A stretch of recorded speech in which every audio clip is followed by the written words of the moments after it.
우리에 대한 하나님의 역사, 어제 하나님은 영원전에 우리를 선택하셨습니다. 시간 안에서 사람은 타락했죠. 그럴지라도 하나님의 선택하심을 통한 하나님의 뜻과 목적은 이루어집니다. 그래서 먼저 이제 타락한 우리를 하나님께서 부르십니다. 그래서 어제 하나님의 부르심에 대한 말씀을 나눴습니다. 두 번째 항목은 이제 하나님의 우리를 부르신 것은 바로 우리의 타락의 기본적인 문제를 제거하는 겁니다. 그래서 그분은 바로 우리의 죄를 용서하시고 바로 우리에게 제사함을 더하여 주십니다. 그래서 그분은 하나님은 우리를 부르셨을 뿐 아니라 우리를 용서하신다. 그런 말씀이 계속 성경에 기록되어 있습니다. 에베소서 4장 32절에 보니까 서로 친절하게 하며 불쌍히 여기며 서로 용서하기를 하나님이 그리스도 안에서 너희를 용서하신과 같이 하라. 하나님이 그리스도 안에서 너희를 용서하신 것 같이 하라. 이렇게 말씀한 것처럼 바로 하나님은 우리를 용서하셨죠. 기본적으로 그 용서의 근거는 바로 그리스도의 구속입니다. 또 용서에 대한 말씀이 고로새서 2장 13절도 기록되어 있습니다. 또 범죄와 육체의 무할례로 죽었던 너희를 하나님이 그와 함께 살리시고 우리의 모든 죄를 사하시고, 바로 그분의 용서는 다른 것이 아니라 바로 우리의 모든 죄를 사하시는 것이다. 그래서 우리 주님은 우리의 죄를 사하시고 용서하기 때문에 우리의 죄를 다시는 기억하지 않습니다. 그것이 참된 용서죠. 우리가 히브리서 8장 12절에 내가 그들의 불의를 긍휼히 여기고 그들의 죄를 다시 기억하지 아니하리라 하셨느니라. 이것은 하나님이 우리의 죄를 완전히 잃어버릴 것을 말씀을 하고 있습니다. 참된 용서, 우리도 이 땅에 살면서 서로 용서해, 용서의 그런 말을 많이 사용하는데, 참된 용서는 다시는 죄를 기억하지 않는 것입니다. 어떻게 보면 기억나지 않는 거죠. 다시 거기에 대한 언급이 없는 거예요. 우리 사람들의 관계는 종종 이렇게 용서했어. 그래도 나중에 어떤 일이 되면 그때 말이야, 응? 그랬잖아. 또 다시 꺼집어내는. 왜? 그 기억이 나서 그러죠. 기억이 나서. 그래서 참된 용서는 다시 기억하지 않는 것이다. 여러분에게 모든 사람과의 관계에서 그런 용서가 있다면 우리 안에 하나님의 생명은 마음껏 우리 안에서 역사할 겁니다. 흘러 넘쳐날 줄 믿습니다. 그래서 성경은 지속적으로 용서에 대한 말씀을 많이 합니다. 용서하라, 용서하라. 사실 우리는 먼저 우리 자신을 용서할 필요, 우리가 큰 실수, 허물, 좋지 못한 큰 어떠한 자기에 대한 상처도 있죠. 그래서 우리는 종종 나는 내가 싫어. 자기를 싫어하는 사람도 있습니다. 자기를 용서하지 않으면 다른 사람을 용서할 수 없죠. 그래서 먼저 우리 자신을 그리스도 안에서 용서하고, 그리고 나에게 허물을 준 모든 사람을 용서하다. 우리 하나님의 용서를 우리가 받아들여야 됩니다. 요한일서 또 1장 9절도 만일 우리가 우리 죄를 자백하면 그는 미쁘시고 의로우사 우리 죄를 사하시며 우리를 모든 불의에서 깨끗하게 하실 것이요. 사실 어떻게 보면 용서의 개념은 우리가 모든 묶임에서 해방된다는 뜻입니다. 그래서 내가 죄와 이 사망의 모든 묶임에서 용서를 통하여 해방된다. 이러한 의미도 가지고 있습니다. 그래서 하나님의 이 복음의 주된 핵심적인 시작은 용서에서 시작한다. 용서. 그 제사함의 복음. 그것은 바로 용서를 의미합니다. 또 우리 하나님께서 이제 우리를 제사하시고 용서하신 다음에 당연하게 우리가 용서를 받았으니까 우리는 하나님 앞에 어떻게 의롭다함을 얻게 됩니다. 의롭다함. 우리가 제사함 받게 되면 그 결과는 자연스러운 하나님 앞에 의롭다함을 얻게 됩니다. 그래서 우리가 하나님이 우리를 의롭다 하셨다. 하나님이 우리를 의롭다 하셨다. 그것은 바로 하나님의 의에 따릅니다. 인간의 의가 아니라 우리는 부모나 나에 관련된 사람들한테 의로울 수 있지만 그것은 사람들에 대한 의입니다. 그러나 하나님이 말씀하신 의는 하나님의 기준에서 의입니다. 진짜 수준이 높죠. 아무리 인간의 의가 좋을지라도 하나님의 기준의 의를 따를 수 없습니다. 그런데 그 하나님께서 우리를 의롭다 하셨다. 로마서 8장 30절과 33절에 또 미리 정하신 그들을 또한 부르신 그들을 또한 의롭다 하시고 의롭다 하신 이는 그들을 또한 영화롭게 하셨느니라. 누가 능히 하나님께서 택하신 자들을 고발하리요. 의롭다 하신 이는 하나님이시니. 하나님이 우리를 의롭다 하셨기 때문에 바로 어떤 누구도 우리를 불의하다고 말할 수 있지 않다. 특별히 사단의 참소는 우리를 항상 너는 불의하다. 넌 합당치 않다. 넌 죄 가운데 있다. 또 죄를 짓지 않느냐. 계속 지속적인 참소를 주는 겁니다. 그러면 사람이 그 사단의 참소를 이렇게 받아들이면 양심에 대한 어떠한 죄의식을 느끼게 돼요. 죄책감이나 죄의식이나 양심의 꺼리낌을 갖게 되죠. 편치 않은 거예요. 내가 양심의 어떤 느낌을 딱 가지면 꺼리낌이 있다, 죄의식이 있다. 이 의미는 하나님과 절연됐다는 뜻입니다. 하나님과의 흐름이 끝났다는 뜻이에요. 그래서 빨리 양심의 죄의식, 꺼리낌이 있을 때마다 빨리 우리는 자백해야 되죠. 자백을 할 때 그 아들의 피가 우리를 깨끗게 하는 줄 믿습니다. 하나님이 우리를 의롭다 하셨기 때문에 우리는 사단의 참소를 받아서는 안 됩니다. 오늘 말씀하죠. 바로 누가 우리를 고발해요? 누가 고발해요? 사단이 우리를 늘 고발하죠. 우리 양심에 계속 참소를 통해서 너는 잘못됐다. 너는 의롭지 못하다. 너 같은 사람은 하나님의 축복 가운데 있을 수 없다. 이렇게 계속 고발할 때. 그런데 보니까 의롭다 하시는 하나님이시니까 우리는 하나님의 의를 받아들여야 될 줄 믿습니다. 종종 그냥 신앙생활 처음에 좀 깨끗이 살라 그러면 계속 이렇게 정죄의식, 참소가 사단에 있어 많이 들어옵니다. 그래서 너무 이렇게 참소를 받고 양심이 너무 예민하면 어떤 사람은 기도가 이렇게 하다가도 이렇게 편하게 앉아 기도하면 양심이 불편한 거예요. 그런 분도 있어요. 양심이 예민한 사람들은요. 야, 너 같은 사람이 이렇게 편하게 앉아서 기도하냐. 하고 어떤 분들은 이렇게 바닥에 이렇게 앉아갖고 꼭 무릎 꿇고 기도해야지 마음이 편한 사람. 이렇게 편한 자리에서 기도 못하는 그 양위에 야, 너 하나님 앞에서 그런 자세로 기도하면 되냐? 계속 그런 걸 받아들이면 이게 그럴듯한 것 같은데 사실 그것은 합당치 않습니다. 너무 지나친 어떠한 예민함은 바로 우리를 영적으로 항상 사단은 우리 양심을 꺼리게 하고 편치 않게 하면 하나님과 관계가 끝나기 때문에 계속 우리 양심에 참소를 갖고 우리는 보혈이 있으니까 보혈로 우리를 항상 씻어내고 하나님 앞에 자유와 아주 담대한 가운데 서 있어야 될 줄 믿습니다. 로마서 3장 24절 26절도 그리스도 예수 안에 있는 속량으로 말미암아 하나님의 은혜로 값없이 의롭다함을 얻은 자가 되었느니라. 자기의 의로우심을 나타내사 자기도 의로우시며 또한 예수를 믿는 자를 의롭다 하려 하십니다. 여기 보니까 바로 그리스도의 속량으로 말미암아 우리가 하나님 앞에서 값없이 의롭다함을 얻었고 그럴 때 하나님도 의로우시고 또 의롭다함을 받은 우리도 역시 하나님 앞에서 의로움을 갖게 되었다. 하나님은 우리를 의롭다 했다. 그래서 우리는 하나님이 우리에게 행하신 일들이죠. 그러니까 우리는 하나님의 행하신 일을 그냥 받아들이면 됩니다. 하나님이 나를 택하셨다. 하나님이 나를 부르셨다. 하나님이 나의 모든 죄를 용서하시고 하나님이 나를 의롭다 하셨다. 양심이 편하지 않은데 믿음이 안 생길 때는 이런 믿음의 고백을 계속하면 좋아요. 이건 사실입니다. 하나님이 이루신 일들이에요. 하나님이 나를 위해서 바로 그리스도의 구속으로 나를 의롭다 하셨다. 나는 용서 받았어.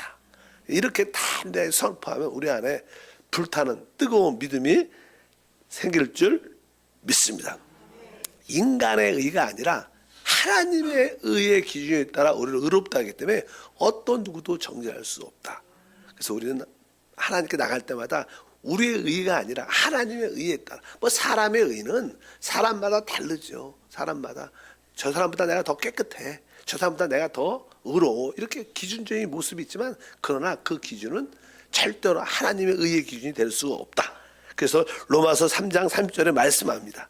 할례자도 믿음으로 말미암아 또한 무할라 자도 믿음으로 말미암아 의롭다 하신 하나님은 한 분이시니, 우리 하나님은 한 분이시죠. 그러니까 뭐 유대인은 이렇게 의롭다함을 주고 또 우리 교회는 이렇게 의롭다함을 줄 수 있지 않다는 겁니다. 할례자든 무할례자든 바로 믿음으로 의롭다함을 받는 거예요. 뭐 유대인들도 뭐 그들이 하나님께 선택받았지만 그들이 의롭다함을 받으려면 믿음으로 구원받는 겁니다. 바로 그들의 제사 하나님의 예법을 따라 율법을 따라 의롭다함을 받는 게 아니라 무할례든 할례자든 간에 하나님은 한 분이시되 동일한 하나님이 오직 믿음을 말미암아 의롭다함을 주셨다. 우리 모두가 그러한 믿음을 가지고 있습니다.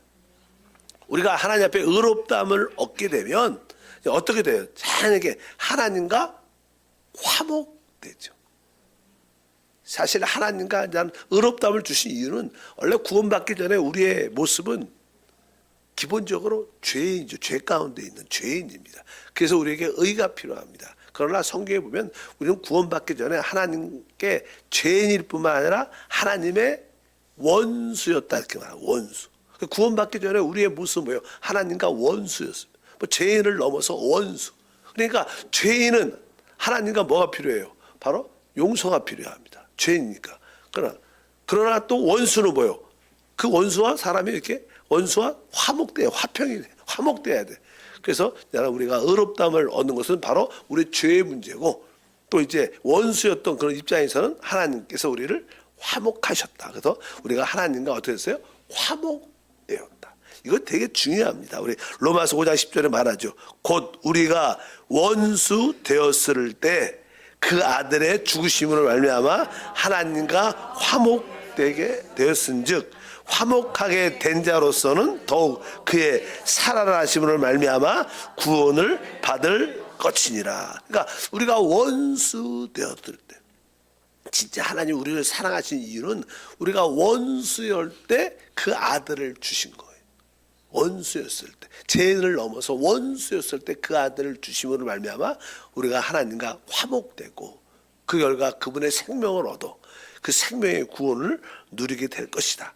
골로새서 1장 21절과 22절도 전에 악한 행실로 멀리 떠나 있는 마음으로 원수가 되었던 너희를 이제는 그의 육체의 죽음으로 말미암아 화목하게 하사 너희를 거룩하고 흠없고 책망할 것이 없는 자로 그 앞에 세우고자 하셨으니, 계속 여기서 원수 되었던, 또 이제 하나님과의 원수 되었던 그런 관계에서 하나님과 화목되었다. 그러니까 여러분들이 하나님 앞에 나올 때마다 하나님 앞에서 자유해야 돼요. 화목함을 누려. 사실 그게 믿음이죠. 믿음. 어떠한 꺼리낌도 갖지 말고 우리는 종종 우리의 상태를 자꾸만 바라봅니다. 이 사단은 우리를 바라보게, 나의 상태를. 그건 사실 우리는 실망할 수밖에 없고, 또 우리는 죄 가운데 연약한 가운데 있는 우리를 볼 수밖에 없습니다. 근데 우리의 믿음은 우리 자신의 내적인 상태를 보는 게 아니라 바로 우리의 구원자이신 구주이신 그리스도를 바랍니다. 믿음의 주요 온전케 하신 주님을 바라보는 게 우리의 신앙이지, 또 그분이 우리 영 안에 계시니까 영으로 돌이키는 게 우리의 신앙까지 나의 상태를 바라보는 게 아니다. 그래서 그럴 때마다 우리는 하나님 앞에 참된 화목을 누리게 되는 줄 믿습니다. 그 예수 그리스도의 피로 말미암아 우리가 화목되었다. 화목되었다. 아까 말씀드린 것처럼 나는 하나님께 선택됐고 부르심을 받았고 죄사함을 통해서 용서받았고 의롭다함을 받았고 하나님과 나는 지금 화목합니다. 그럼 뭐가 꼭 걱정이 별로 없죠. 왜? 그분과 화목됐고 하나 된가 용서받는데 또 하나님이 우리 모든 것을 어떻게 해요? 우리를 지켜주시고 돌보시는 그런 담대함이 생깁니다. 우리 상태를 보면 우리는 자꾸만 자신이 없어 하지만 우리 상태가 아니라 그분이 이루신 일을 보기를 바랍니다. 이렇게 하나님과 이제 우리가 화목되니까 하나님이 우리를 받으시죠. 이렇게. 성경은 하나님이 우리를 받으셨다. 그리스도 안에서 우리를 받으셨다. 받으셨다 이렇게 말씀합니다. 그러니까 우리는 하나님 품 안에 이제 안길 수 있게.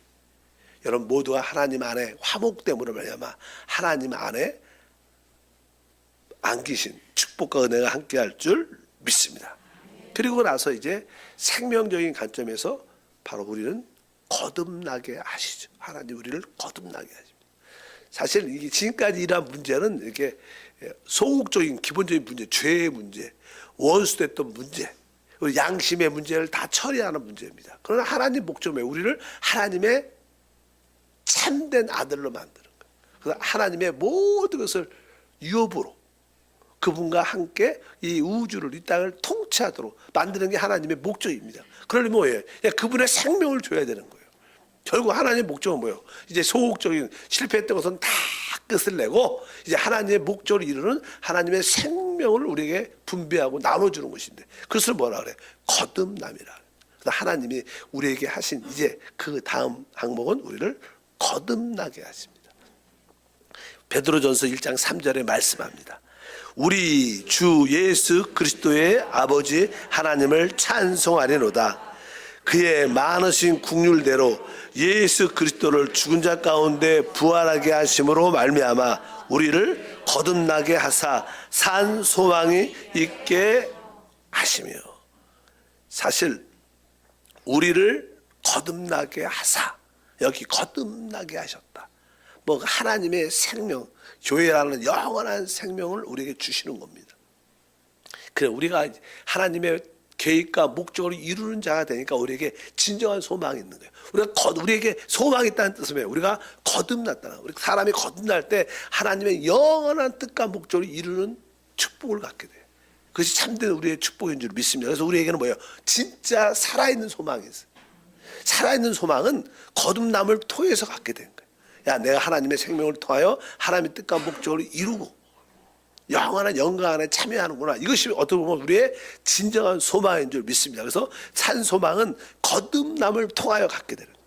사실 거듭남이 없는 사람들은 사실 이 땅의 소망을 갖고 있지만 이 땅의 소망은 다 사라지는 것이지만 우리는 영원한 산 소망이 있는 줄 믿습니다. 그런데 이 거듭남은 어떻게 주시냐? 여기 보니까 예수 그리스도의 죽은 자 가운데 부활하심으로 말미암아 우리가 거듭나야 된 이유는 예수 그리스도의 뭐예요? 부활을 통하여. 그분이 사실 하나님의 미랄로 오셨고 하나님의 미랄이 땅에 떨어져 죽으면 많은 열매를 맺는 것처럼 그분의 십자가의 죽음을 통하여 그분 육신 안에 이렇게 갇혀 있었던 생명이 해방됐습니다. 영원한 생명이 그 육신 안에, 이 땅에 오셨을 때 육신 안에 있었죠. 근데 그 육체가 깨어짐으로 영원한 생명이 이렇게 해방됨으로 그 생명이 우리에게 드디어 줄 수 있고 우리가 받을 수 있게 열려. 우리가 거듭나는 것은 예수의 부활하심을 통하여, 왜? 그분의 생명이 해방됨으로 우리에게 줄 수 있는 길이 활짝 열리신 줄 믿습니다. 그 예수 그리스도의 부활을 통하여 우리는 바로 그 성령으로 거듭난 줄 믿습니다. 그래서 우리 안에는 진짜 영원한 생명이란, 조연한 생명이 있습니다. 저도 이런 단어를 되게 좋아해요. 어떤 단어냐면 하나님이 우리를 하나님화시킨다. 하나님화시킨다. 뭐 사실 우리가 예수 그리스도와 똑같이 될 텐데 뭐 예수 그리스도가 하나님이시죠. 그분의 인성조차도 죽음과 부활을 통하여 하나님화됐습니다.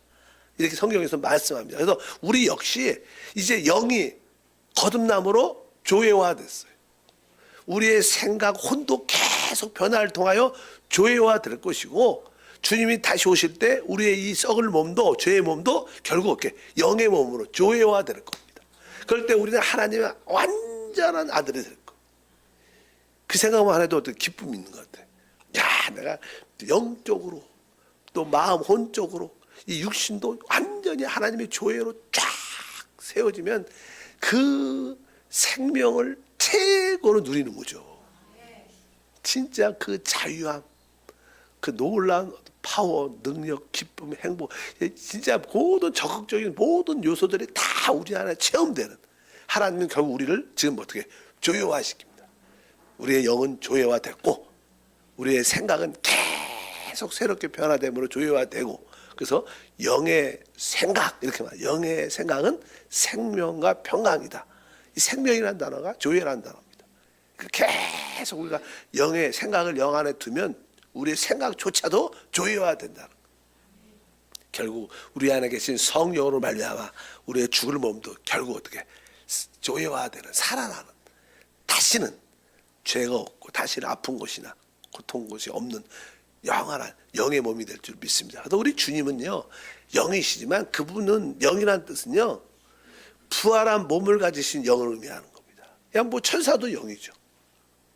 귀신도 영이고 영적인 존재잖아요. 그러나 우리 주님은 죽음과 부활을 통하여 영의 몸을 가지신 주님이세요. 영이셔, 영. 근데 몸조차도 그래서 이제 그분을 이렇게 만질 수도 있고 그분은 음식을 드실 수도 있었어.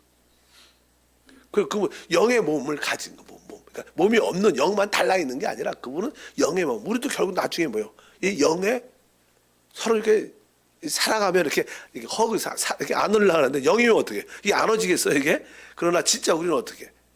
이렇게 만질 수 있고, 안을 수 있고, 누릴 수 있는. 그러니까 최고의 하나님의 목적을 이루는 우리 모두가 될 줄 믿습니다. 우리 야고보서 1장 18절에 말합니다. 그가 그 피조물 중에 우리로 한 첫 열매가 되게 하시려고 자기의 뜻을 따라 진리의 말씀으로 우리를 낳으셨다. 여기 뭐 진리의 말씀으로 우리를 낳으셨다. 이 거듭나게 하셨다는 건데 진리의 말씀, 이 말씀 안에는 생명의 씨가 있는 거예요. 하나님 말씀은 곧 뭐예요? 생명의 씨라. 이 말씀 안에는 생명의 씨가 있기 때문에 그 생명의 씨로 우리를 거듭나게 낳다 하셨다. 낳았다 말씀. 그 앞에 보면 뭐예요? 그가 그 피조물 중에 우리로 첫 열매가 되게, 첫 열매. 그러니까 우리가 이렇게 거듭남으로 말미암아 부활의 몸을 하나님의 우리를 첫 열매. 뭐 이제 뭐 많은 만물이 있지만 하나님께서 사람에게 첫 번째 그 조회화시키는 실제를 갖게 하시는 그런 축복을 의미합니다. 그래서 우리로 한 첫 열매가 되게 하시려고. 그래서 바로 우리가 거듭남은 바로 하나님의 첫 열매의 시작이다. 그래서 우리의 혼도 우리 온 몸도 진짜 하나님의 아들화되는 최고의 목적에 도달하게 될 줄 믿습니다. 그 시작은 바로 진리의 말씀으로 우리를 낳으신 겁니다. 바로 진리의 말씀 안에 있는 생명의 씨로 우리를 거듭나게 하시는 줄 믿습니다. 그래서 거듭남의 실제는 우리 영이죠. 영. 우리 속사람. 우리 영이 죄와 몸으로 죽었다가 살아났어. 거듭났어. 그러니까 이 영의 모든 것이 시작입니다. 거룩하신 하나님, 다시 한번 하나님께서 우리를 영원전에 택하셨습니다. 시간 안에서 우리는 타락했지만 하나님의 뜻과 목적을 이루기 위해서 우리를 부르시고 그 아들 그리스도의 피로 우리를 제사하시고 우리를 용서하시고 또한 의롭다 하시고 하나님과 이제 화목해 하심을 감사하며 하나님이 우리를 받으심을 감사합니다. 이제 성령 안에서 우리가 거듭남으로 참된 하나님의 삶의 시작을 갖습니다. 거듭난 영을 통하여 우리의 삶이 이루어지게 하옵소서. 주 예수 이름으로 기도함나이다. 아멘.